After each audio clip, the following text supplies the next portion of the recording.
Our second selection sees Newcastle playing host to Tottenham Hotspurs, and Newcastle started strong against Bournemouth in their last league game, but it was the Cherries that took the lead towards the end of the first half, as Newcastle were made to rue the chances they squandered whilst they were on top of the game.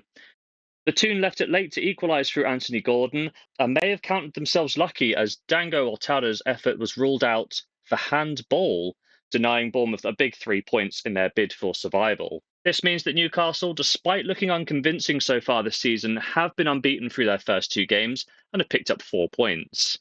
Their first game appeared to be a bit of a write-off, as Newcastle played that match with 10 men for over an hour of the match, but they did manage to pull out the victory in the end. And that's the hallmark of a good team. Can they get results when the performance is lacking? And so far, Newcastle answer that with a resounding yes.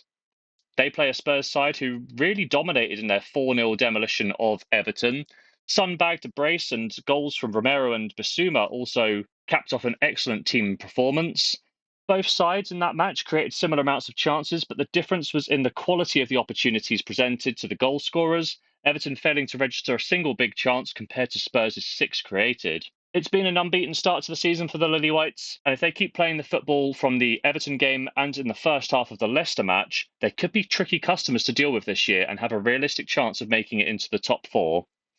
But looking further back to April, Newcastle managed to run out 4-0 winners at St James Park, which is a feat that was made all the more resounding with missing a number of key players. My prediction for this game is a goals fest. Last year, Newcastle saw an average of 3.87 goals per game, and 71% of these matches saw at least 3 goals scored. These numbers remained fairly consistent at home as well, 3.74 goals per game, and 68% of those games saw at least 3 scored. Spurs, on the other hand, were also a force in the over 2.5 goals market. Their games averaged 3.55 goals per game, and 79% of matches saw over 2.5 goals scored, which is the highest in the league.